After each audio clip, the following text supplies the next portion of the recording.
So hi guys, நான் உங்களிடத்துலேருந்து என்ன பாணி.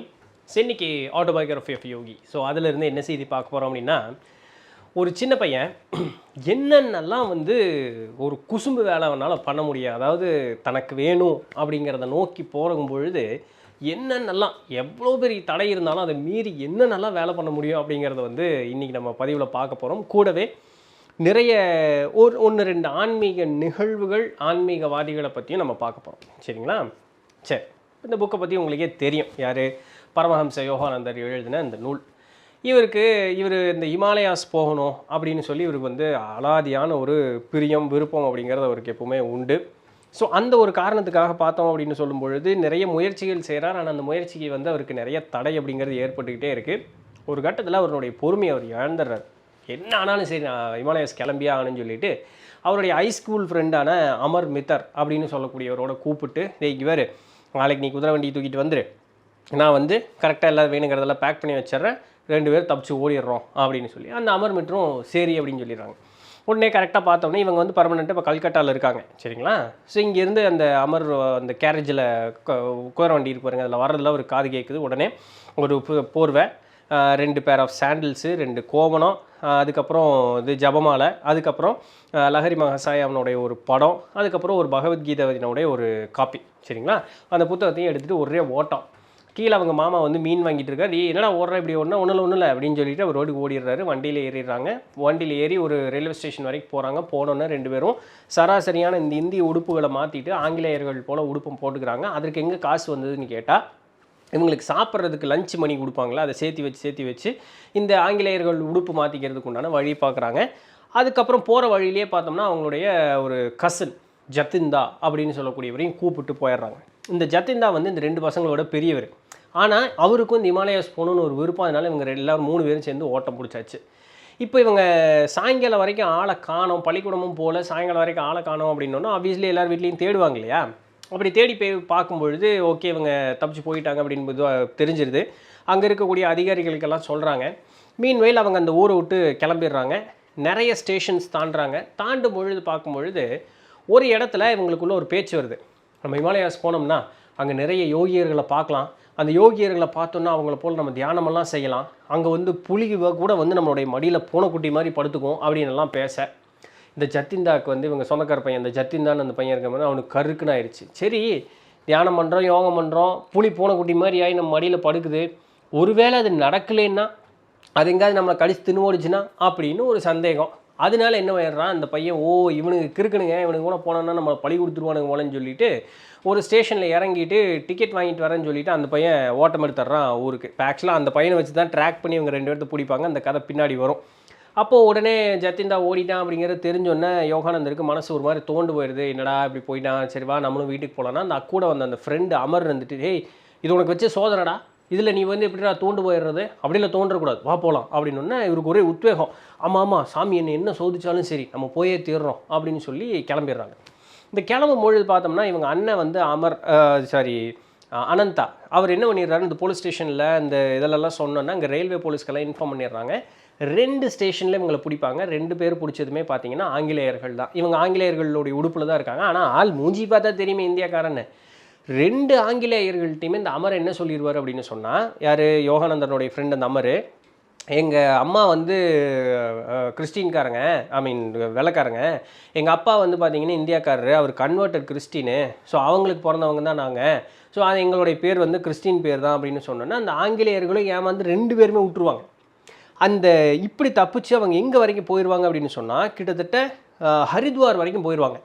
ஹரித்வாரில் காலையில் இறங்கி அங்கே போய் ரிஷிகேஷுக்கு டிக்கெட் வாங்கினோம். கரெக்டாக அந்த இடத்துல ஒரு போலீஸ்காரர் பிடிச்ச போலீஸ்காரர் நம்ம ஆளுகளை பற்றி தெரியுமில்ல, கொண்டாடா காசு எல்லாத்தையும் சொல்லிவிட்டு எல்லாம் 2 பேர் கையில் இருக்கக்கூடிய காசை பிடுங்கிட்டு போலீஸ் ஸ்டேஷனில் கொண்டு போய் உட்கார வச்சோன்னா இவங்களுடைய எப்படி பார்த்துட்டு யோகானந்தருக்கு ஒரு டெம்ப்ட் தாங்க முடியல. சரி மாட்டிட்டோம், அவ்வளோதான், நீ ஒன்றும் பண்ணுறக்கில்ல அப்படின்ட்டு போய் அப்படியே கெஞ்சி இது பண்ணுற கூட, இங்கே பாருங்கள் நாங்கள் இந்த மாதிரி தான் வந்துட்டோம், நாங்கள் கண்டிப்பாக ஹிமாலயாஸ் போயே ஆகணும், அங்கே இருக்கக்கூடிய சாதுக்களை பார்த்தே ஆகணும் அப்படின்னோடனே போலீஸ்காரருக்கு அவரை பற்றி புரிஞ்சிருது. சரி பையன் நேர்மையாக தான் இருக்கான், இருந்தாலும் சின்ன பையன் விட முடியாது, அப்போ அவன் மனசு சமாதானப்படுத்துறதுக்கு ஒரு வார்த்தை சொல்லணுமில்ல அப்படின்ட்டு, இவர் சாமி நீ அங்கே போய் தான் ஒரு கடவுள் போல் இருக்கக்கூடிய ஒரு ஞானியை பார்க்கணும் அப்படிங்கக்கூடிய அவசியம் அப்படிங்கிறது கிடையவே கிடையாது. நான் ஒரு 5 நாள் முன்னாடி ஒருத்தரை பார்த்தேன், அவர் போல இறை சொரூபமாகவே இருக்கக்கூடியவர் நீ அங்கே போனால் கூட போய் தேடினா கிடைக்குமா அப்படிங்கிறது வேணா எனக்கு தெரியாது, நான் அந்த அனுபவத்தை சொல்கிறேன் கேளு அப்படிங்கிறார். சரிங்க அப்படின்னு ஒரு பேன் அப்படி பார்த்துட்டு உட்காந்துருக்கார். இப்போ நானும் என்னுடைய கூட சக பணியாளரும் வந்து கங்கை நதிக்கரையில் ஒரு இதுக்காக பெட்ரோலுக்காக போயிருந்தோம். எதுக்குன்னா ஒரு திருடன் வந்து மக்களை வந்து ஒன்றா கொலை செய்கிறதோ இல்லை அவர்களை வந்து சாமியார்னு சொல்லி ஏமாற்றி அவர்கள்ட்ட இருக்கக்கூடிய காசை பிடுங்கிடுறது, இந்த மாதிரி எல்லாம் காரியம் பண்ணிகிட்டே இருக்கான். ஸோ அவனை வந்து அடையாளம் கண்டுபிடிக்க முடியல, அவன் சாமியார் மாதிரி சுற்றிட்டு இருக்கான் அப்படின்ட்டு அவனை வந்து உயிரோடவோ இல்லை பணமாகவோ பிடிக்கிறதுக்கு ஆணை பிறப்பிக்கப்பட்டிருக்கு. ஸோ அவனை தேடிட்டு நாங்கள் கங்கை நதிக்கரையில் அப்படி போயிட்டு இருக்கும் பொழுது தூரத்தில் அவனுக்கு சொன்ன அந்த அடையாளங்கள் பாரியே ஒருத்தர் போயிட்டு இருந்தார். நான் இங்கேருந்து கத்தி கூப்பிட்டு சத்தமோட்டு கூப்பிட்றேன், அவன் நின்ன மாட்டை காணணும். உடனே வேகமாக ஓடி போய் கத்திட்டே போகிறேன், அவன் நிற்கவே இல்லை. போகிற வேகம் வந்து அதிகமாகிட்டே போயிட்டுருக்கு. சார் கண்டிப்பாக இவன் தான் இருக்கும் அப்படின்னு சொல்லி என் கையில் ஒரு கோடாரி இருந்தது, எடுத்து போட்டேன் ஒரு ஓடு வலது பக்கத்தில். கை ஆல்மோஸ்ட் இங்கேருந்து அப்படி துண்டாகிற அளவுக்கு வந்துடுச்சு. அந்த அந்த ஒரு நிகழ்வு நடந்த உடனேயே அந்த வெட்டு பட்டவர் இப்படி திரும்பி பார்த்து, அப்பா நீ தேடுற திருட நான் இல்லைப்பா அப்படின்னு சொல்லி மிகுந்த சாந்தம் இதோட கை பொழந்துருச்சான் அந்த இடத்துல. ரத்தம் கொட்டிக்கிட்டு இருக்கு. அவர் வாட்டி இப்படி நீ தேடுற திருட நான் இல்லைப்பா அப்படின்னாராம். போலீஸ்காரருக்கு ஒரு செகண்ட் தூக்கி வாரி போட்டுருச்சு. ஐயோ உண்மையாலுமே ஆளை போட்டுக்கிட்டு போட்டு வெட்டி தள்ளிட்டேனா அப்படின்னு சொல்லி அவருக்கு என்ன பண்ண முடியும், தப்பு இவர் கையை வெட்டுப்பட்டுருச்சு, கையை ஒட்டவா வைக்க முடியும். அவர் போலீஸ்காரர் ஒரு மாதிரி ஆயிடுறாரு. போலீஸ்காரனோட நிலையை அந்த ஞானி புரிஞ்சோன்னே சரி சரி பரவாயில்ல, தப்பு நடந்து பரவாயில்ல விடுங்க, அதனாலலாம் ஒன்றும் இல்லை, எனக்கு ஒன்றும் ஆகாது. இங்கே பாருங்கள் தேவியினுடைய அருள் என்கிட்ட இருக்க எப்போவுமே. இந்த கை வந்து இப்போவே அந்த ரத்தம்லாம் நிற்க ஆரம்பிச்சிருச்சு, கை கூட ஆரம்பிச்சிருச்சு, கவலைப்படாதீங்க. ஒரு 3 நாள் கழித்து நான் இந்த இடத்துல ஒரு இந்த ஆத்தங்கரையில் ஒரு மரம் இருக்குது, அந்த மரத்துக்கு கீழே உட்காந்துட்டு இருப்பேன். அப்போ வந்து நீங்கள் பாருங்கள், நீங்கள் என்னை பார்த்தோன்னா அந்த மனசாந்தி அடைஞ்சிருவீங்களா, அதுக்கப்புறம் நீங்கள் வந்து இதாக இருக்கலாம், கவலைப்படாதீங்க, எனக்கு ஆல்ரெடி குணமாக ஆரம்பிச்சிருச்சுன்னு அவர் சொல்லவும், போலீஸ்காரர் பார்த்தா நிஜமாலுமே அவர் கையிலேருந்து ரத்தம் வர்றது நின்று போயிருக்கு. அப்போ இவர் பாட்டு கிளம்பி போயிட்டாராம்மா. சங்கடமே இல்லை, ஒரு வாட்டி கிளம்பிட்டார். கரெக்டாக இவருடைய போலீஸ்காரரும் அந்த கூட வந்தவரும் இன்னொரு போலீஸ்காரரும் சேர்ந்து 3 நாள் கழித்து போய் பார்த்தா அதே யோகி அந்த சொன்ன மரத்துக்கடியில் அவர் அங்கே அமைதியாக உட்காந்துட்டு இருக்கார். வந்தோடனே அந்த மேலே இருக்கக்கூடிய அந்த துணியை வந்து இப்படி நீக்கி காமிக்கும் போது அந்த வெட்டு பட்டதற்குண்டான அடையாளமே இல்லாத அளவுக்கு சராசரி இப்போ நம்ம எப்படி இருக்கோம் அது போலவே அவருடைய உடல் இருந்ததான். இதுவுமே நான் ஏன் உங்களுக்கு காமிக்கிறேன்னா உங்கள் மனம் நோகக்கூடாது அப்படிங்கிறதுக்காக தான். ஸோ எனக்கு ஒன்றும் இல்லை, தேவியினுடைய அருள்னால எனக்கு எல்லாம் பூரணமாக குணமாயிடுச்சு, நீங்கள் எந்த கவலையும் படாதீங்க, நீங்கள் போய் உங்களுடைய தொழில் என்னன்னு பார்க்கலாம், நான் கிளம்பி இமாலயாஸ் போகிறேன், நான் திருப்பி வரமாட்டேன் அப்படின்னு சொல்லி அவர் கிளம்பி போனாராம். ஸோ இப்படிப்பட்ட யோகியர்களை நீங்கள் இமாலயாஸ் போய் தான் பார்க்கணுன்னு அவசியம் இல்லை, எந்த இடத்துல எந்த நேரத்தில் வந்து உங்களுக்கு காட்சி கொடுப்பாங்க அப்படிங்கிறதே தெரியாது. ஸோ நீங்கள் வந்து அங்கே போனால் தான் அப்படிங்கிற ஒரு நினப்பு உங்களுக்கு வேண்டாம். ஸோ இது போல் இருக்கக்கூடிய ஞானியர்களை சந்திக்கக்கூடிய அந்த ஒரு வாய்ப்பு வேணும்னு மட்டும் நினச்சிட்டே இருங்க, கண்டிப்பாக எப்போ வேணாலும் உங்களுக்கு வாய்ப்பு கிடைக்கும்னு யோகானந்தருக்கு அப்படின்னு ஒரு மனசில் ஒரு ஆறுதல் இருந்தாலும் இமாலயாஸ் போக முடியலையே, இவர் சொன்ன அந்த ஞானியர் அங்கே போயிருப்பார், நேரத்தில் போனால் அந்த ஞானியை கூட பிடிச்சிடலாம் அப்படி இவரோட எண்ணம். ஆனால் நம்ம ஆள் விடுற வாட்டை காணோம். 3 நாள் ஆகுது. 3 நாள் கழித்து பார்த்தீங்கன்னா யோகானந்தரனுடைய அண்ணன் அனந்தனும் அந்த அமரனுடைய அண்ணாவும் வந்துடுறாங்க. 3 நாள் கழித்து அங்கே வர்றாங்க. வந்தோடனே அமர் பார்த்தீங்க அப்படின்னு சொன்னால் இப்போ நம்மளால் இப்படி டே அப்படின்னு போகும்பொழுது அந்த தம்பி சின்ன பையன் டக்குன்னு அண்ணனை பார்த்தோன்னே படப்படான்னு அழுதுட்டு போய் கட்டி பிடிச்சோன்னா அவங்க அந்த அண்ணனுடைய கேரக்டர் எப்படி இருக்கும் அந்த மாதிரி ஒன்றும் சொல்லலை. சரி சரி சரி ஒன்றும் பிரச்சனை நான் இருக்கேன், ஒன்றும் இல்லை. யோகானந்தர் அதெல்லாம் பண்ணலை, இப்படி பார்த்துட்டே இருக்கார். அப்போது ஆனந்தர் வந்து ஒரே ஒரு சிரிச்சிட்டு சரி போகலாமா வீட்டுக்கு போகலாமா அப்படின்னு சொல்லி கூப்பிட்டு போகிறார். இவ்வளோ தான் அங்கே நடந்தது. இப்போது 2 பேரும் கிளம்புறாங்க. போனோடனே நம்ம முதல்ல எங்கே போகிறோன்னா பனாரஸ் போகிறோம். போய் அங்கே ஒருத்தர் நீ பார்க்க வேண்டியிருக்கு, அங்கே பார்த்துட்டு நேராக கல்கத்தா வீட்டுக்கு போகலாம், அப்போ ரொம்ப வருத்தத்தில் இருக்கார், முதல்ல அவர் போய் பார்க்குறதா நம்மளுடைய வேலை அப்படின்ட்டு சரிங்க கிளம்புறாங்க. அப்போது யோகானந்தர் வழியில் கேட்குற எப்படி கண்டுபிடிச்சே அப்படின்னோடனே அந்த முன்னாடி அந்த ஜத்திந்தா ஓடி வந்தால. ஸோ அந்த ஒரு பெரிய ஸ்டோரி ஒன்று சொல்கிறாரு. அப்படின்னு சொல்கிறார் அனந்ததா அப்படிங்கிறாங்க. இப்போ நம்ம அண்ணா அப்படின்னு அந்த மரியாதையாக சொல்கிறோம்னா அது மாதிரி அனந்ததா, அந்த தான்னா வந்து பெங்காலியில் மரியாதையாக சொல்லக்கூடியது தான். நீ முந்தைய பிறவையில் ஏதோ மோப்பனாயாக இருந்திருப்ப போல இருக்குது, எங்கே போனாலும் பிடிச்சிடுற நீ என்ன அப்படின்ட்டு ஒரு வார்த்தை சொல்லிகிட்டே அப்படி வர்றாங்க. வரும்பொழுது கரெக்டாக பனாரஸ் வர்றாங்க. பனாரஸ் வந்தோன்னா அங்கே இவர் எங்கள் அண்ணன் போய் முன்னாடியே ஒரு ஆள்கிட்ட பேசி வச்சிடுறாரு. பேசி வச்சு என்னென்னா இந்த மாதிரி தம்பி இப்படி இருக்கான் கொஞ்சம் பார்த்து சொல்லுங்கள் அப்படின்ட்டு. அவன் ஒரு போலிசாமியார் சரிங்களா, அந்த அப்பாவும் பையனும் இருக்கிறாங்க, அது ஒரு போலிசாமியார் மடம். போயிடும் விட்டோன்னே அந்த போலிசாமியாரோடைய பையன் தான் வந்து அந்த இடத்துல உட்காந்துக்கிறான். அப்படியே காலி ஊன்னு எல்லாம் ஒரு பெரிய ஒரு சீன் க்ரியேட் பண்ணிவிட்டு நான் உன்னோட எதிர்காலத்தையே பார்த்துட்டேன். யார் யோகானந்தர் முன்னாடி உட்கார வச்சுட்டு அந்த போலிசாமியார் சொல்கிறான், நான் உன்னோட எதிர்காலத்தையே பார்த்துட்டேன், நீ வந்து குடும்பம் குழந்தை குட்டியோட நிம்மதியாக வாழக்கூடியது தான், இந்த சாமியார் ரூபமெல்லாம் உனக்கு இல்லை அதெல்லாம் இல்லை, இதெல்லாம் போலியானது, இது மாதிரி நிறைய ஏமாத்துறான் நீ, அதெல்லாம் உனக்கு கிடையாது ஆயுன்னு ஒரே சீனு. யோகானந்தர் மனசில் வந்து உறுதி அப்படிங்கிறது இருக்குது, இருந்தாலும் ஒரு சின்ன நெருடல்.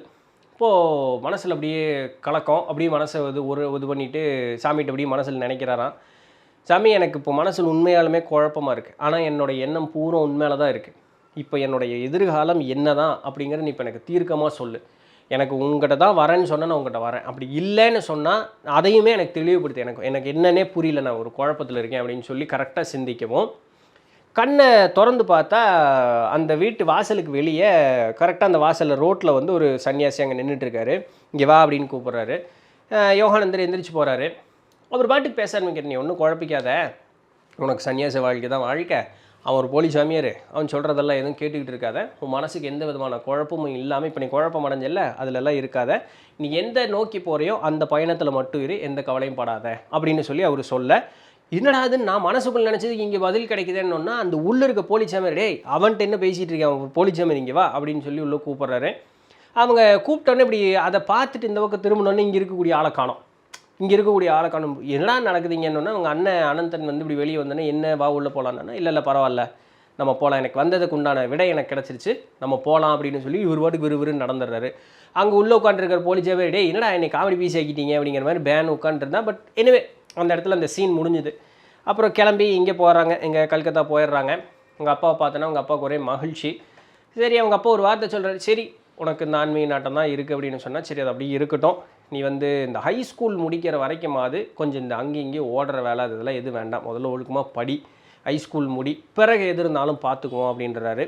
அதனால உன்னுடைய விருப்பத்திற்கு ஏற்றார் போலவே இங்கே இருக்கக்கூடிய ஒரு பண்டிதர் ஒருத்தரை வந்து நான் நியமிச்சிருக்கேன். அவர் பேர் வந்து சுவாமி கெபலானந்தா அப்படின்னு சொல்லக்கூடியவர் நான் நியமிச்சிருக்கேன். உனக்கு சமஸ்கிருத வாத்தியாராக அவர் வந்து இருப்பார், கூட வந்து கிரியா யோக தியானமும் அவர் செய்யக்கூடியவர். ஸோ உனக்கு சாஸ்திர ஞானங்கள் எல்லாமே அவர் சொல்லி தருவார் அப்படின்றாரு, நீ இதை வந்து படி அப்படின்ட்டு.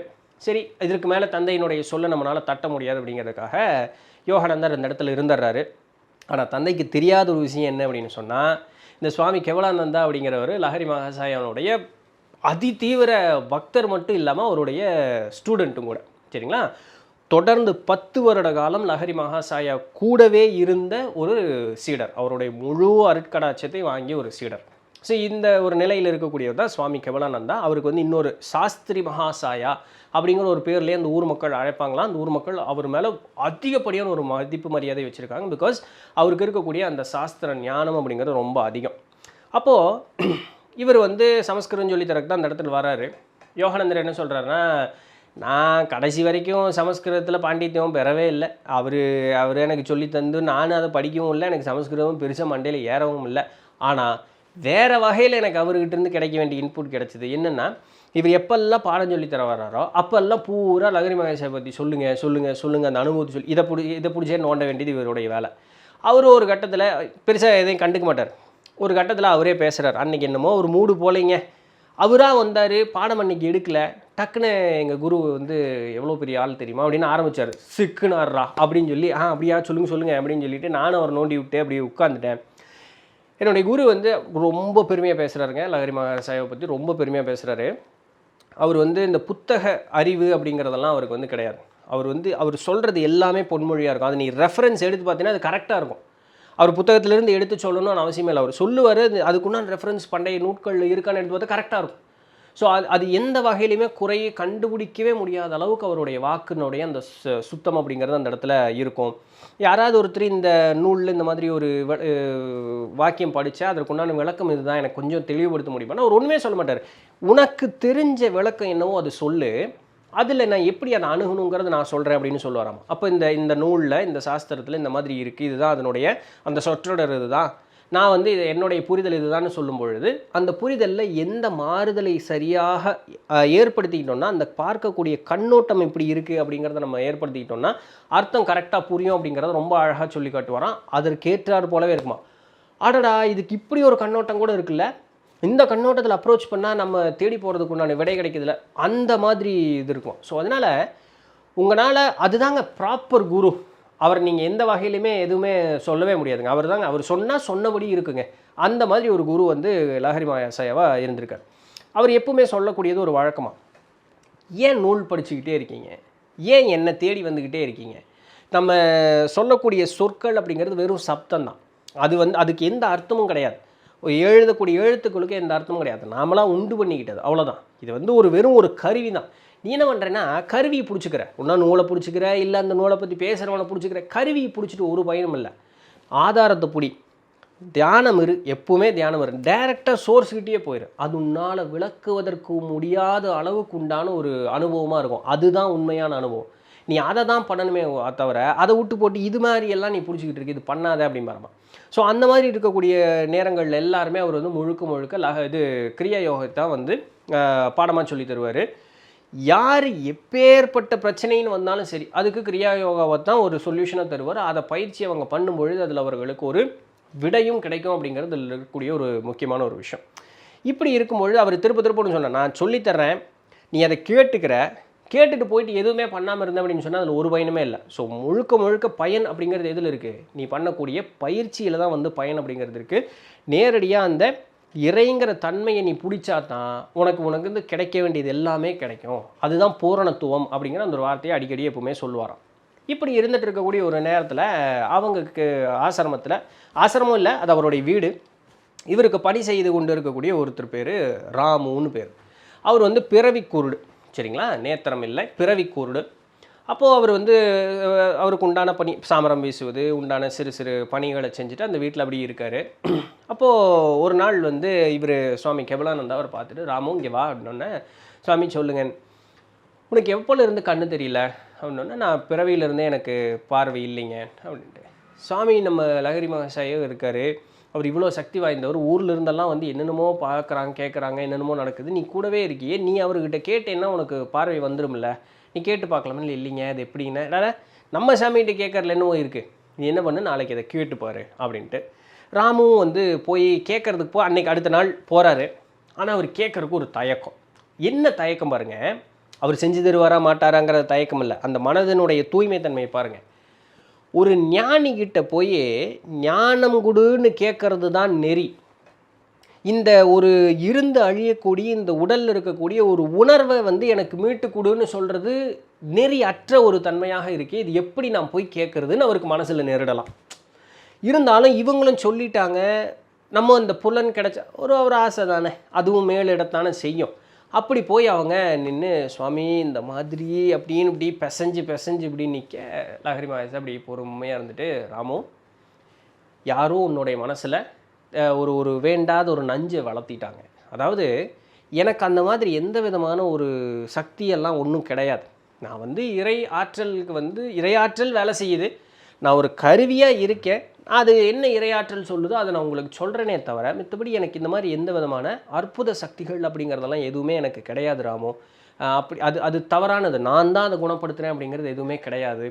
இருந்தாலும் நீ கேட்டேங்கிறதுக்காக நான் ஒரு விஷயம் சொல்கிறேன் அப்படின்னு சொல்லிட்டு தன்னுடைய கையை வந்து இந்த விரலை வந்து எடுத்து அவருடைய புருவ மத்தியில் சுட்டி காட்டி, இந்த இடம் இருக்கு இல்லையா, இந்த இடத்துல உன்னுடைய கவனத்தை வச்சுட்டு ராமநாமம் தொடர்ந்து சொல்லிகிட்டே இரு. இது சொல்லும் பொழுது எதற்காக, உனக்கு பார்வை வர வேண்டும்ங்கிற அந்த ஒரு நினப்பை வச்சுட்டு இந்த புருவ மத்தியில் கவனத்தை வச்சுட்டு ராமநாமம் தொடர்ந்து சொல்லிகிட்டே இரு. ஒரு வாரம் கழித்து வா பார்ப்போம் அப்படின்னு அனுப்பிச்சி விட்டார். இவ்வளோதாங்க நடந்தது.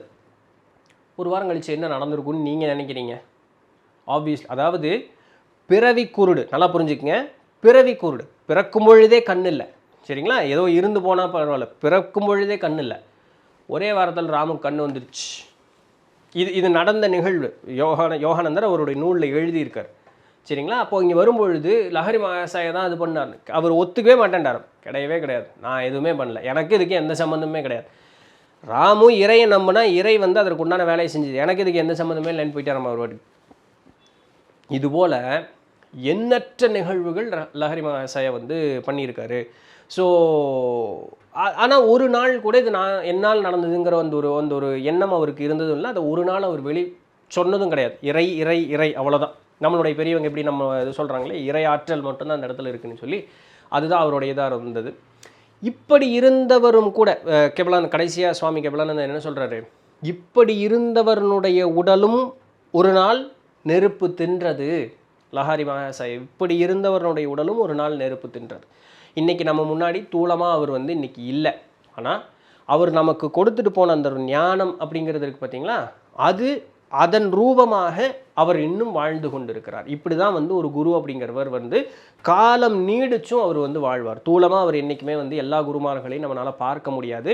ஆனால் பிறர் வாழ்வு உய்ய அவர்கள் கொடுத்த அந்த ஒரு ஞானம் அப்படின்னு இருக்குல்ல, அதன் ரூபமாக அவர்கள் வாழ்ந்து கொண்டிருக்கிறார்கள் அப்படிங்கிற ஒரு வார்த்தையும் சொல்வார். அப்போது யோகானந்தர் வந்து என்ன சொல்கிறாருன்னா, இதெல்லாம் வந்து ரொம்ப சாதாரணமான ஒரு சில விஷயங்களாக இருக்கிற மாதிரி தெரியலாம், ஆனால் என்னுடைய வாழ்க்கையில் மாபெரும் மாற்றங்களை வந்து உண்டு பண்ணினது அப்படின்னு சொல்லக்கூடியது இந்த மாதிரி ஒவ்வொரு நிகழ்வுகளும் பெரியவர்களை பற்றி கேட்ட அந்த ஒரு சில செய்திகள் தான் அப்படிங்கிறத முக்கியமாக குறிக்கிறார். இதோட யோகானந்தர் வந்து அவருடைய தனிப்பட்ட அந்த வாழ்க்கையும் அந்த இதெல்லாம் சொன்னது முடியுது. இனி அடுத்ததெல்லாம் பார்த்தீங்கன்னா, அவர் ஒவ்வொரு ஞானியர்களை பார்த்து தான் அந்த ஒவ்வொரு ஞானியர்கள்ட்டிருந்து நிறையா நம்ம சித்துக்கள்னு சொல்கிறோம்ல, ஸோ அந்த எக்ஸ்பீரியன்ஸஸ் எல்லாத்தையுமே அப்படியே சொல்ல ஆரம்பிக்கிறார். அப்படியே ஒவ்வொரு பதிவுலாம் அடுத்தடுத்து அப்படியே பார்த்துட்டே வரலாம். ஸோ இதுதான் இன்றைக்கு உண்டான செய்தி. பிடிச்சிருந்துருக்கும், இன்ஃபர்மேட்டிவாக இருந்திருக்கும் அப்படின்னு நம்புகிறேன். நாளைக்கு வேறு ஏதாவது ஒரு சுவாரஸ்யமான செய்தியில் சந்திப்போம். அது வரையும் தொடர்ந்து இணைந்திருங்கள். நான் உங்கள் இடத்துல என்ன பண்ணி நன்றி.